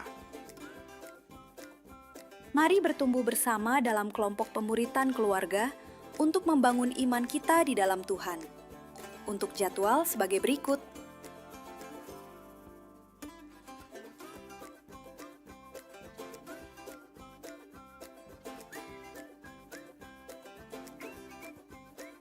Firman Tuhan berkata bahwa di mana 2 atau 3 orang berkumpul dalam namanya, di situ Tuhan hadir. Mari datang dengan iman dan dengan kerinduan membawa doa-doa kita dalam persekutuan doa Pondok Daud setiap Kamis pukul 7 malam. Bertempat di hall lantai 1 gereja. Shalom wanita-wanita yang dikasihi Tuhan. Mari bergabung dalam komunitas Wanita Bijak Mahanaim. Setiap hari Jumat ketiga pukul 6 sore, bertempat di hall lantai 1 gereja. Mari datang dengan hati yang terbuka untuk merasakan lawatan Tuhan. Berani tampil beda buat dunia? Kamu harus join sama komunitas Pro-M, profesional muda setiap Jumat keempat pukul 6 sore. Pro-M, masa muda kita untuk Tuhan. Hello teenagers and youth. Yuk bergabung dalam ibadah Youth Mahanaim kita setiap hari Sabtu pukul 4 sore. Kami tunggu kedatangan kalian ya. Shalom Papa Mama, mari ajak putra-putri Anda bergabung dalam Mahanaim Sunday School pukul 7:30 pagi. Rasakan hadirat dan lawatan Allah dalam ibadah raya JKI Mahanaim Blessing Church. Ibadah raya sesi 1 pukul 7 pagi. Ibadah raya sesi 2 pukul 5 sore. Kami mengundang seluruh jemaat Tuhan untuk ambil bagian dalam proyek pembangunan dan pengembangan JKI Mahanaim Blessing Church. Bagi Bapak Ibu yang tergerak untuk memberikan persembahan, dapat melakukannya melalui amplop yang telah disediakan. Jika Bapak Ibu ingin memberikan melalui transfer, persembahan dapat disalurkan ke rekening pembangunan gereja yang tertera. Mari kita bersatu dalam dukungan dan doa agar setiap proses pembangunan ini berjalan dengan lancar dan membawa kemuliaan bagi nama Tuhan. Demikian pengumuman Mahanaim Blessing Church Kediri. Tuhan Yesus memberkati.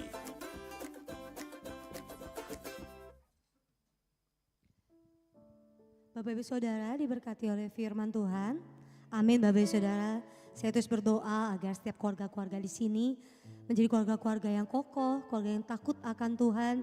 Baik hubungan kita antara pasangan suami istri, kepada anak dan juga bermasyarakat. Amin Bapak Ibu Saudara.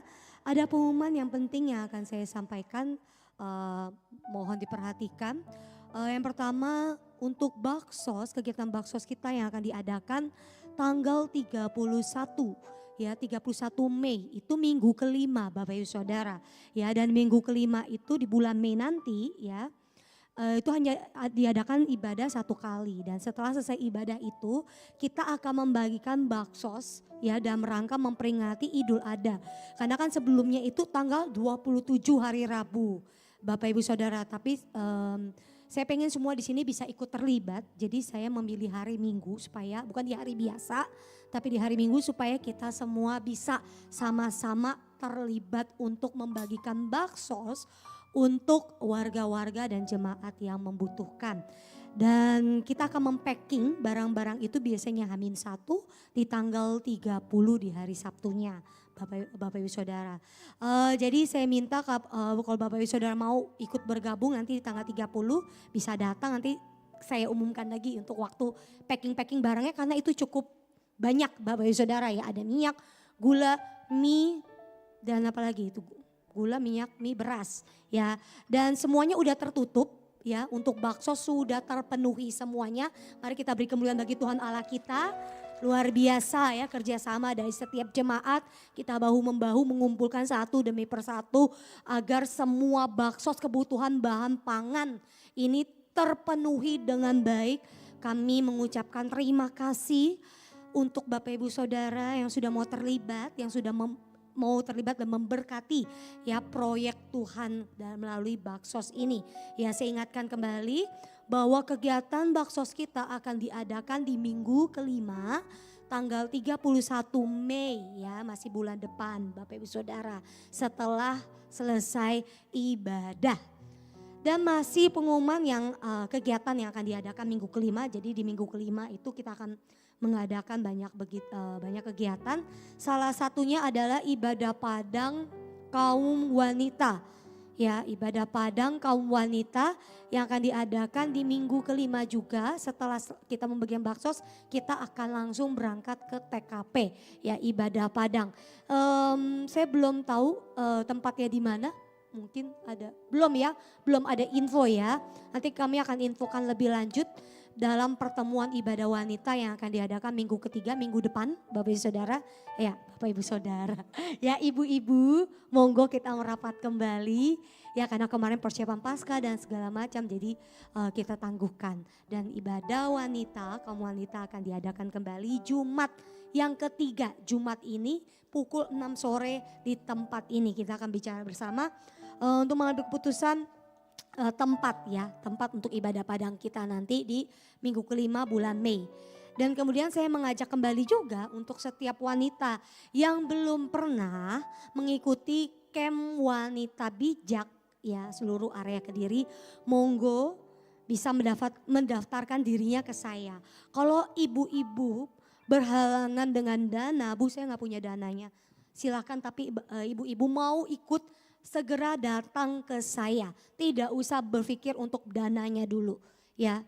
Saya bisa langsung komunikasi karena saya butuh secepatnya Bapak Saudara. Ya ibu-ibu, ya kalau Anda memang terhalang untuk dana, saya udah omong ini dari jauh-jauh hari.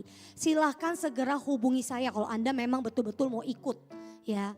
Karena saya harus konfirmasi kepada panitia dan sponsor yang ada untuk menutupi ibu-ibu yang mungkin terhalang untuk dana tapi pengen banget ikut.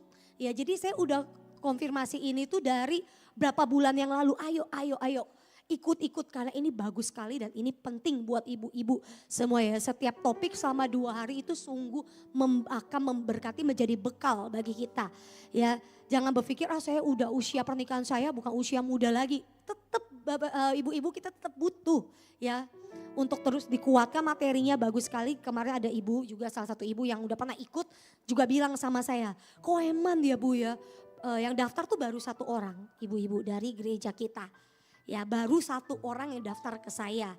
Ya saya aja lo pengen ikut lagi gitu ya. Jadi ibu-ibu saya motivasi untuk ayo kita ikut camp wanita bijak ini. Saya pun ikut lagi Bapak Ibu Saudara.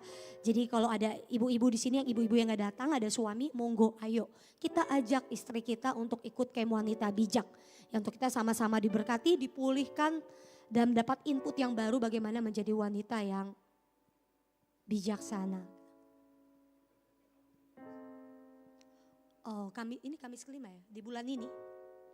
Oke, ada tambahan. Terima kasih sudah mengingatkan Bapak Gembala. Seperti biasa, ibadah rutin PAW untuk semua seluruh pelayan Tuhan ya diadakan Kamis kelima di bulan ini. Ya, tanggal 30 ya. Tanggal 30 April ya, jadi saya mengundang untuk setiap para pelayan Tuhan, mulai dari pelayan mimbar, kebersihan, multimedia, pengkhotbah, semuanya guru sekolah minggu itu boleh hadir dalam ibadah fellowship seluruh pelayan Tuhan tanpa terkecuali ya di tanggal 30 April pukul 7 malam di tempat ini. Jadi ini hukumnya wajib ya Bapak Ibu Saudara, karena ini adalah pertemuan yang rutin yang kita sudah komitmenkan bersama-sama untuk mengadakan pertemuan di setiap Kamis kelima. Ya, jadi jangan lupa saya ingatkan kembali dari depan untuk Bapak Ibu Saudara pelayan Tuhan, Anda wajib hadir. Apabila Anda berhalangan untuk hadir, silakan mengkonfirmasi ke koordinator masing-masing. Musik ke musik, tamborin ke tamborin, ya kebersihan ke kebersihan, pelayan mimbar, koordinator ibadah, dan lain sebagainya. Mungkin itu saja yang dapat saya umumkan. Untuk hari ini saya mengundang kita semua untuk bangkit berdiri, kita akan tutup ibadah kita di dalam doa. Sebab Engkau kan mengembang ke kanan ke kiri, keturunanmu kan memperoleh bangsa-bangsa dan mendiami kota-kota sunyi. Siapkanlah dirimu, sebab Engkau kan mengembang ke kanan ke kiri, keturunanmu kan memperoleh bangsa-bangsa. Dan kami minta Bapak Gembala untuk kita dalam doa berkata, siapkanlah dirimu, siapkanlah dirimu, siapkanlah dirimu.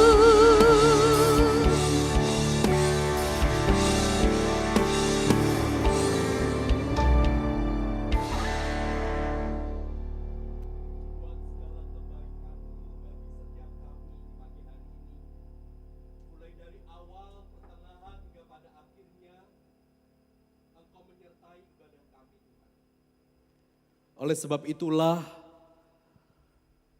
biarlah sukacita dan damai-Mu mengalir memenuhi setiap kami. Kami pulang dengan damai, kami pulang dengan sukacita. Dan kalaupun ada di antara kami yang minggu ini, hari ini akan pergi keluar kota untuk berlibur, Tuhan jagai, lindungi setiap kami. Sehingga sekembalinya kami dengan selamat tanpa kekurangan suatu apapun.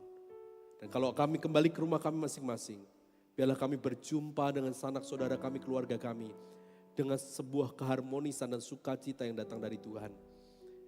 Dan saat ini Tuhan, sebelum kami pulang, kami juga rindu untuk memberi yang terbaik bagi Tuhan. Angkat korban persembahan-Mu di hadapan Tuhan. Tuhan menguduskan setiap persembahan-persembahan yang akan ditabur di pagi hari ini. Sebab umat-Mu belajar memberi dari apa yang mereka miliki. Kami belajar sebab Tuhan juga memberi bahkan yang terbaik bagi setiap kami, yaitu anak-Mu yang tunggal. Kuduskan setiap pemberian ini Tuhan. Sehingga apa yang kami tabur, biarlah ini hanya untuk kemuliaan nama Tuhan. Apa yang kami persembahkan melalui gereja-Mu di tempat ini, pekerjaan Tuhan semakin dinyatakan menjadi berkat bagi banyak orang. Dan kami percaya kami tidak akan kekurangan. Sebab berkat-Mu dalam kehidupan kami berlimpah-limpah. Angkat kedua tangan-Mu untuk kita menerima berkat yang datang dari Tuhan. Dengan otoritas daripada surga. Sekarang terimalah berkat rahmat dari Allah Bapa, cinta kasih sayang daripada Tuhan Yesus Kristus, penyertaan, penghiburan, kekuatan, hikmat dari Allah Roh Kudus, menyertai kehidupanmu, menyertai rumah tanggamu, menyertai pekerjaanmu, studimu, masa depanmu diberkati oleh Tuhan. Pulanglah dengan damai dan pulanglah dengan sukacita. Terimalah berkat Tuhan di dalam nama Tuhan Yesus Kristus. Dan hari ini kami juga akan mengucapkan 5 kepastian hidup yang Tuhan berikan dalam kehidupan kami. 5 kepastian hidup orang percaya. Hidupku dicintai oleh Tuhan. Hidupku diciptakan secara dahsyat dan ajaib. Hidupku diberkati tanpa batas. Hidupku diprogramkan untuk berkemenangan. Hidupku memiliki pengaruh yang positif kemanapun aku berada. Apa yang kami katakan terjadi atas kami di dalam nama Tuhan Yesus Kristus. Amin, amin, amin. Selamat pulang, selamat hari Minggu. Tuhan Yesus memberkati kita semua. Saudara, karena ini minggu kedua, di bawah ada pengobatan gratis. Jadi jangan pulang dulu, Anda bisa cek kesehatan. Tuhan Yesus memberkati. Nyanyikan kebesaran-Nya, Dia kuat dan penuh kuasa. Bersorak-sorai karena kasih-Nya telah datang melawat kita. Nyanyi bagi Dia, nyanyi bagi Dia, nyanyi bagi Dia, nyanyi bagi Dia. Hari ini ada